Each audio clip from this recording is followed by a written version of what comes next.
नमस्कार मंडळी, मी माधुरी पुन्हा एकदा आपल्या सगळ्यांचे अगदी मनापासून स्वागत करते. तर चॅनलवर नवीन असतील त्यांनी चॅनलला प्लीज सबस्क्राईब करा, बाजूला असलेलं बेल आयकॉन सुद्धा प्रेस करा. चला तर मग आता व्हिडिओला सुरुवात करूया. यूट्यूबवर काम करणं असं सोपं नाही आहे. दुसऱ्यांचे आपण ब्लॉग्स बघतो तर वाटते की असं नुसतं मोबाईल धरला, कॅमेरा धरला की बस होते, पण तसं नाही आहे. खूप कठीण काम आहे आणि ह्या कॉम्पिटिशनमध्ये टिकून राहणं त्याहूनही कठीण आहे. आमचे तर आता आम्ही छोटेच यूट्यूबर आहे, आमचे तर व्ह्यूज पण नाही आणि तेवढे सबस्क्रायबर पण नाही. तरीसुद्धा असं वाटते आपल्याला की आपण करतो तर काहीतरी आपल्याला त्याचा फायदा मिळावा, पण माहीत नाही काय होते काय नाही. तर कधी कधी असं होतं, आपण डिमोटिवेट होतो. पण बघू आता समोर काय होतंय.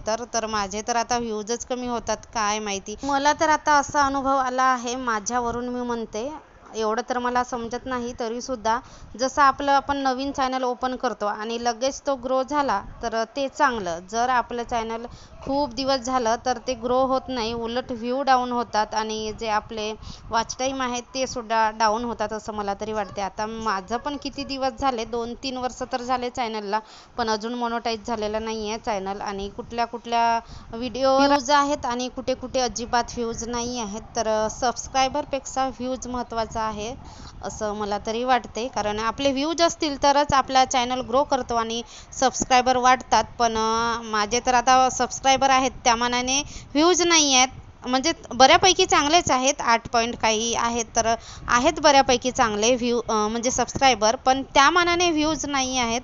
तर माहीत नाही कुठे आपला ब्लॉग बनवायला चुकतो की काय होतं माहीत नाही. तसं कमेंट करा जेणेकरून आम्हाला पण काही सुधारता येतील आपल्या चुका. तर त्याच्यातूनच चुकतच माणूस शिकतो. तर आज मी बनवली होती भेंडीची भाजी आणि रुद्रांसाठी सोयाबीनची भाजी.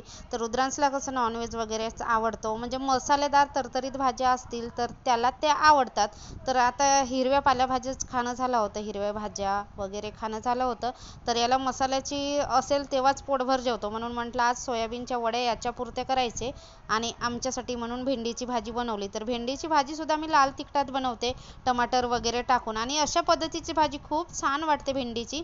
तर रुद्रांशचा डब्बासुद्धा रेडी करून दिला आणि आज रुद्रांशला सिव्हिल ड्रेसवर जायचं आहे. उद्या 15 ऑगस्ट आहे म्हटल्यावर तर लवकर सुद्धा सुट्टी होणार आहे. बॅग घेऊन जायचे नाही, नुसतं डब्बा आणि पाणी एवढंच घेऊन जायचं आहे त्याला. आणि बाकी जी काही कामं आहेत ती माझी ते नंतर करते मी. तसं रुद्रांशच्या पप्पांना पण आता गोंदिया जायचं असते, तर सकाळी सकाळी ते सुद्धा लवकर जातात. तर थोडीशी होते घाई. आपलं चॅनल नवीन असतानाच ग्रो झालं तर ते महत्त्वाचं आहे. जर का आपलं चॅनल जसं जसं जुना होतो तसं तसं ग्रो होत नाही असं माझ्या अनुभवावरून मला वाटते. आता माहीत नाही, तेवढं पण नॉलेज नाही आहे मला. आणि कसं मी ब्लॉग बघत होते दुसऱ्यांचा आणि मग ब्लॉग बनवायचं असं मी ठरवलं होतं, पण मी तयारी अजिबात केली नव्हती. आणि कसं एडिट करतात, कसं काय करतात, थंबनेल वगैरे कसं लावतात हे पण माहीत नव्हतं. पण नंतर मी असं व्हिडिओ बनवता बनवता शिकले आणि करत गेले. पण ते सुरुवातीलाच जर शिकलं तर तेच उपयोगी पडते. रुद्रांशची तयारी झाली, रुद्रांश चालला शाळेत. अजून 2-4 दिवस जाणार, शनिवार पण रविवार पण येतो मधामध्ये, आणि तोपर्यंत आम्हाला सामान वगैरे पण न्यावं लागेल. आज उद्या वगैरे माहीत पडेल कोणता भाग देतात, कोणता एरिया देतात. हे तर म्हणत होते दुसऱ्या साईडला जिकडे नक्सलाइडी एरिया आहे. आणि आपण चांगल्या ठिकाणी राहतो आणि एकदम बॅकवर्ड एरियामध्ये गेला ना तर जरा फरक पडते, जरा का चांगलंच फरक पडते. मुलांच्या शिक्षणाचं वगैरे सगळ्या गोष्टीचं फरक पडते. आता माहीत नाही, मला तर विचार करूनच टेन्शन येते. त्यांची आंघोळ वगैरे झाली, माझे तर बाकी इतर काम होते ते सुद्धा झाले. आणि लास्टला असतो आमचा चहा. तर मी पण सकाळी एकटी चहा नाही घेत, यांचं सगळं आवरल्यानंतरच आम्ही मग सोबत चहा घेतो. म्हणजे मग 10-9:30 तरी वाजतात आम्हाला.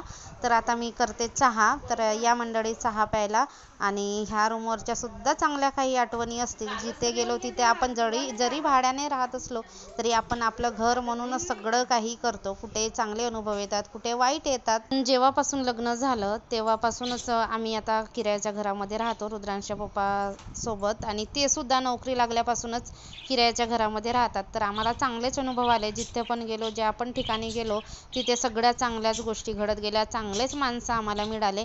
तर प्रत्येक ठिकाणी अशी बदली वगैरेचं नाव निघतो ना, तर मला रूम खाली करायची इच्छा होत नाही. तसंच ना तिथल्या लोकांना सुद्धा, आता आम्ही इथं पण आहे ना तर इथल्या लोकांना पण असंच वाटते की उगत जाता इकडेच बरं होते वगैरे असं. म्हणजे आपण सुद्धा त्यांच्याशी चांगलं वागलो, ते सुद्धा आपल्याशी चांगलं वागतात, तर एक भावनिक जवळीक निर्माण होते. आणि खरंच सांगते, कपडे पण आज धुवायचे भरपूर होते, जे की मी धुतले. रुद्रांशच्या शाळेचे 2 ड्रेस होते, ते सुद्धा धुवून घेतले. यांचे पण अपडाऊन करतात, तर मधात पाणी येतो, चिखल वगैरे अंगावर उडतं, तर मग रोजच धुवायला लागते. असे करून भरपूर कपडे होते, तर इकडे तिकडे सगळीकडे सगळीकडे सुकवलेले आहेत. तर हे बघा, कारल्याची वेल आहे आणि इथे कारल्या लागलेल्या आहेत. आमच्याकडे सर्रास बघायला मिळतात कुंपणावरती कारल्यांच्या वेली. आणि कारल्या बघायला इतकी मजा येते, खूप छान वाटते कारल्या बघायला. लहान लहान मुलींना सुद्धा आवडतो. मला तर भरपूरच आवडते कारल्या, काही असं शेंग वगैरे काही बघायला कुंपणावर असतील तर. 2-3 दिवसापासून पाऊस नव्हता आमच्याकडे, ऊन होती, कडक ऊन होती. पण आज पावसाची शक्यता आहे, म्हणजे आभाळ गच्च भरून आलेला आहे, केव्हाही पाऊस पडू शकतो. पक्षी ना इतके शहाणे आहेत, त्यांच्याकडे मोबाईल दाखवला धरला ना, त्यांना कळते की काय माहित नाही, अजिबात आवाज नाही काढत, असे तोंड बंद करून ठेवतात. आणि नाही तेव्हा एवढा चिवचिवाट असतो यांचा, नुसतं ऐकतच राहावं लागतो. घरातली तर आता संपूर्ण कामं झाली, फक्त राहिला आहे तो एकच काम, पोटोबा राहिलेला आहे. विठोबा तर सकाळीच होतो, पूजा वगैरे माझी सकाळीच होते.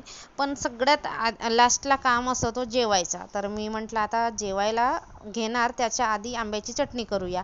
आंबे आहेत आपल्याकडे, तर काय बनवायचं, तर म्हटलं आता आंब्याची चटणी बनवूया. आंब्याची चटणी तर अशी सगळ्यांनाच आवडते, आंबट गोड. तर साखर टाकून मस्त अशी थोडीशी गोडसर चटपटीत अशी चटणी करणार आहे. तर आंबे सोलून घेतले, वरची साल काढून घेतली, कापून घेतले. आतमध्ये गुई होती, ती गुई सुद्धा काढली. त्याच्यामध्ये 5-6 हिरव्या मिरच्या, जिरा, चवीपुरता मीठ, चवीपुरता थोडासा असा साखर टाकला, म्हणजे चटपटीत आपली चटणी होण्यासाठी.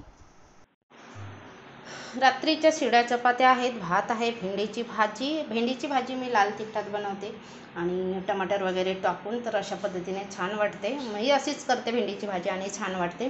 सोयाबीनची भाजी तर वड्या घेतलेल्या आहेत, मसाला वगैरे तसं नाही घेतलं, रुद्रांसला होईल म्हणून. आणि चटणी. चला मंडळी, या जेवायला. मस्त असं बेत आहे, छान चमचमी जेवण माझं झालेलं आहे. रुद्रांस बघतो आहे TV. आणि जेवण झाल्यानंतर लास्टचं काम असेल तर कुठला, तर गॅस ओटा, भाताचे शीतं वगैरे सांडलेले असतात, तर ते सगळं पुसून घ्यायचं. त्यानंतर मी केस विचरायला घेतले. सकाळीच्या घाई गडबडीमध्ये थोडं कसे तरी केस विचारते, तर म्हटलं आता थोडंसं अजून चांगलं मोकळे केस करूया आणि निवांत बसूया. तर इकडे छान असे निवांत बसली आणि थोडीशी केस मोकळे केली, तर चांगलं वाटते. इकडे आजूबाजूचं हे सगळं हिरवा परिसर, निसर्ग दिसतो, तर तेवढंच आपल्या मनाला प्रसन्न वाटते. आणि खरोखर अशी वाटते की आपण आपल्या गावातच आहो, गावाकडे राहण्याची फिलिंग येते. त्यानंतर जेवल्या मी कधीच पाणी पित नाही. जेवल्यानंतर अर्धा पाऊण तास वगैरे असं होते, त्यानंतर पाणी पिते. तर आता बराच वेळ झालेला आहे, 40-35 वगैरे असे मिनटं झालेले असतील. त्याच्यानंतर मी आता पाणी पिते. तर 1 ग्लास पाणी घेतलेलं आहे.